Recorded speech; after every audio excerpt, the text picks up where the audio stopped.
Hello everyone, welcome to Learner Bee. I am Shivani Chauhan. इस video में हम देखेंगे क्लास 10th हिंदी की बुक का चैप्टर स्पर्श मीरा के पद। तो इसमें हम लोग इन पद को समझेंगे और अच्छे से इनका मीनिंग देखेंगे और वर्ड मीनिंग्स भी देखते हुए चलेंगे। तो इसका क्या मतलब निकल रहा है, यहाँ पर क्या है कि जो मीरा हैं वो गिरधर नागर यानी कि जो कृष्ण भगवान हैं उनकी भक्ति में कुछ पद लिखे हुए हैं, वही हम पढ़ने वाले हैं। हरि आप हरो जन री भीर द्रौपदी री लाज राखी आप बढ़ायो चीर। इसका मतलब यहाँ पे ना ये क्या कहना चाह रही है, हरि कौन है? हरि हैं कृष्ण भगवान। जन जन होते हैं भक्त। भीर जो है, भीर होता है दुख, दुख दर्द। द्रौपदी री लाज रखी आप बढ़ायो चीर। द्रौपदी की आपने लाज रखी थी और आपने उसका जो चीर है यानी कि उसकी जो साड़ी का कपड़ा है वो बढ़ा दिया था। भगत कारण रूप नरहरि धरियो आप शरीर। तो जो आपके भगत थे उनके कारण आपने इंसान का रूप भी ले लिया था। बढ़तो गजराज राख्यो काटी कुंजर पीर। दासी मीरा लाल गिरधर हरो हमारी पीर। तो ये कह रही हैं जैसे आपने अपने बाकी भक्तों की दुख हरा था, ऐसे ही मेरा भी दुख हरो।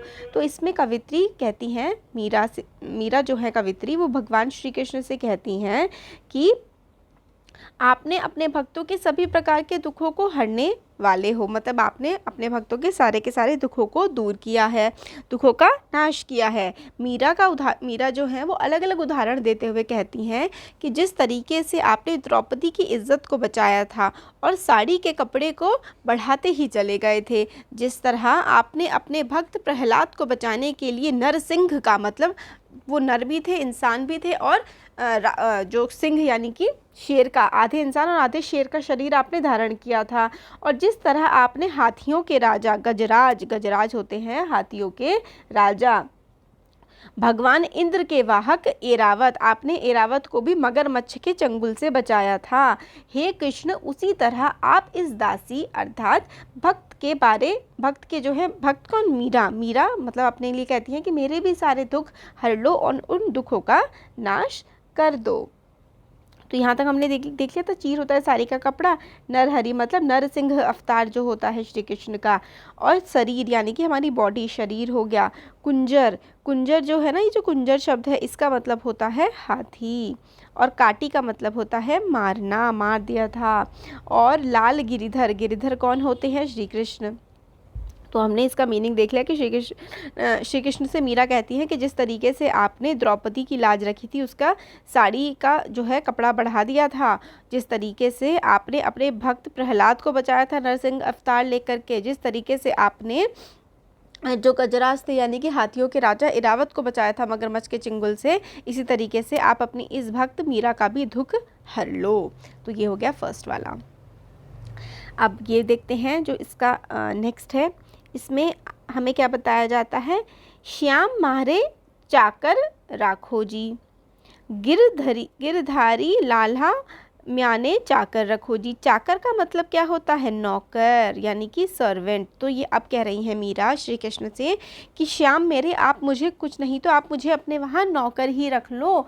चाकर रखूँ बाग लगाऊँ, नित उठ दर्शन पाऊँ। तो मतलब चाकर रहूँ, चाकर यानी कि नौकर रहूँगी तो आपके जो बगीचे में बाग लगा दूँगी, रोज़ की रोज़ आपके मैं दर्शन कर लूँगी।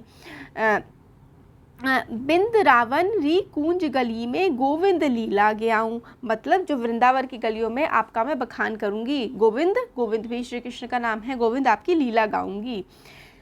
चाकरी में दर्शन पाऊँ सुमिरन पाऊँ खर्ची, भाव भक्ति जागिरी पास्यू तीनों बाता सरसी। तो इसमें जो मीरा हैं वो यही कहने की कोशिश कर रही हैं कि आप मुझे अपने वहाँ पर नौकर रख लो, श्री कृष्ण से कह रही हैं, ताकि मैं आपके दर्शन कर सकूं। इस पद में जो है कवित्री मीरा श्री कृष्ण के प्रति अपनी भक्ति भावना को उजागर करते हुए कहती हैं कि श्री कृष्ण मुझे आप अपना नौकर ही बना लो। मतलब नौकर बनके क्या, हमेशा वो श्री कृष्ण के पास रहेंगी, इसलिए श्री कृष्ण से कहती हैं और कुछ नहीं तो मुझे आप अपना नौकर ही बना लो। मीरा कहती हैं नौकर बनके मैं आपका बगीचा लगाऊंगी ताकि सुबह उठकर रोज़ आपके दर्शन कर सकूँ, श्री कृष्ण से मीरा कह रही हैं। आगे मीरा कहती हैं कि वृंदावन की गलियों में जो संकरी पतली पतली गलियाँ हैं वहाँ पर जाऊँगी और आपकी लीलाओं का बखान करूँगी। मीरा का मानना है कि नौकर बन करके उनको 3 फ़ायदे होंगे। तो वो नौकर क्यों बनना चाहती हैं? 3 बाता सरसी, वो कहती हैं कि नौकर बन के उनको 3 जो हैं वो फ़ायदे होंगे। अब वो क्या फ़ायदे होंगे? उन्हें हमेशा श्री कृष्ण के दर्शन प्राप्त होंगे, हमेशा वो श्री कृष्ण के आसपास रहेंगे तो दर्शन मिलते रहेंगे। दूसरा, उन्हें अपने प्रिय की याद नहीं सताएगी, अब सामने रहेंगे तो याद सताएगी थोड़ी ना फिर। और तीसरा, उनकी भाव भक्ति का साम्राज्य बढ़ता ही जाएगा, यानी कि उनकी भक्ति श्री कृष्ण के प्रति और भी ज़्यादा बढ़ती रहेगी। तो 3 फ़ायदे क्या क्या हुए कि वो हमेशा उनके श्री कृष्ण के दर्शन होते रहेंगे। अब श्री कृष्ण के दर्शन हमेशा होंगे तो उनको कभी श्री कृष्ण की याद नहीं सताएगी और उनकी भक्ति श्री कृष्ण के प्रति बढ़ती ही जाएगी। तो 3 फ़ायदे ये हो गए। मीरा श्री कृष्ण के रूप का बखान करते हुए कहती हैं कि उन्होंने पीले वस्त्र धारण किए हुए हैं, सिर पर मोर का मुकुट है। मोर का मतलब सिर पर पंखों का जो है, मोर के पंखों का मुकुट विराजमान है और गले में वैजंती के फूलों की माला उन्होंने धारण करी हुई है। जैसे वो आरती भी है ना, गले में वैजंती माला, है ना।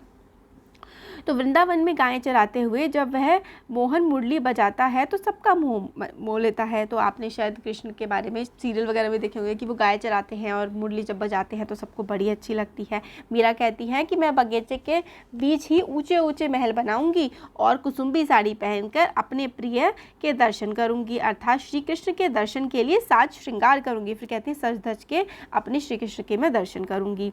मीरा कहती हैं कि हे मेरे प्रभु गिरधर स्वामी, मेरा मन आपके दर्शन के लिए इतना बेचैन है कि वह सुबह का इंतज़ार नहीं कर सकता। मीरा चाहती हैं श्री कृष्ण आधी रात को ही जमुना नदी के किनारे उसे दर्शन दे दें। तो श्री कृष्ण के प्रति अपनी भक्ति को दिखाते हुए मीरा कहती हैं कि मतलब वो एक घर, बहुत बड़े महल बना देंगी, फिर महल पे चढ़ कर के वो श्री कृष्ण के दर्शन करेंगी ऊंचे ऊंचे, और मतलब सुंदर सी साड़ी पहनेंगी। वो श्री कृष्ण के दर्शन के लिए वो साज श्रृंगार करेंगी। मीरा कहती हैं कि वो अपने प्रभु के दर्शन के लिए इतनी ज़्यादा बेचैन हैं कि वो सुबह का भी इंतज़ार नहीं कर सकती और वो चाहती हैं कि आधी रात को ही वो अपने श्री कृष्ण के दर्शन कर लें।